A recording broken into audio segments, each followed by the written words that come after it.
Now that we know what our strategy is going to be and we are in the right mindset to accomplish it, it's time to get started. So let's talk about how to choose the right niche, as well as where the money is.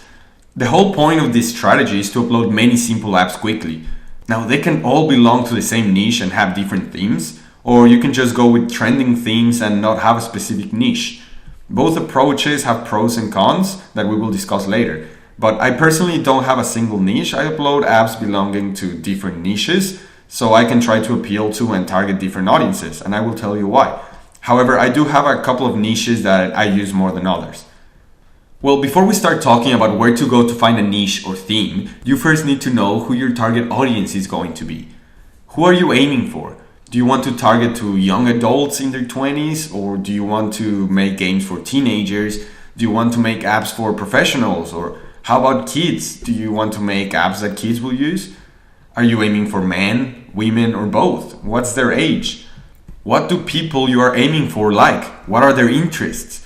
What do they do? Do they go to school or university? Do they work? How often do you expect them to be on their phones or tablets, and for how long?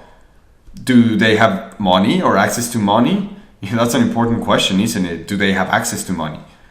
Before you start looking for app ideas, you need to define your target audience. Now, I will tell you which one is mine and why I chose it. My target audience is kids between 8 and 10 or 8 and 12 years of age. Depending on the app I will do or the topic or theme I choose, I tailor it for either boys, girls, or both. But that is my main audience. Why? Well, like I said before, I used to work as a waiter at a restaurant. Back when I was trying to figure out ways to make money, I used to try to observe people and the way they behave, just in case I noticed something that would give me an idea. And I did. I noticed how a lot of families that went to restaurants with kids between 5 and 12 years old just gave their kids iPads or their own iPhones or iPods, so they would just play and get distracted while the adults talked. Even when there were just two parents and one kid, it still happened quite often. I remember seeing groups of like 3 couples that were having dinner as friends, and all their kids were on one side of the table, each with an iPad or at least sharing one, and playing games. I remember thinking, man, the amount of times these kids would have clicked on ads or made in-app purchases must be a lot.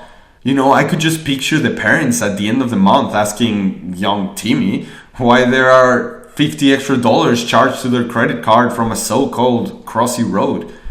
Another thing I noticed is that they used to play with apps that were very simple and that had a very basic design, which in my head meant cheaper and quicker design outsourcing. But it is also worth noting that there is a lot of competition with this audience and users are not very loyal per se. They play with your apps a little and then go get the next new shiny one. So I am not saying you need to choose this audience, but I will say that it has worked well for me. Before starting the next video, try to come up with 5 different audience groups. Answer the questions in the slides for each one and try to think of a few pros and cons that each of them has. Please keep in mind your strategy. Many, simple, fast.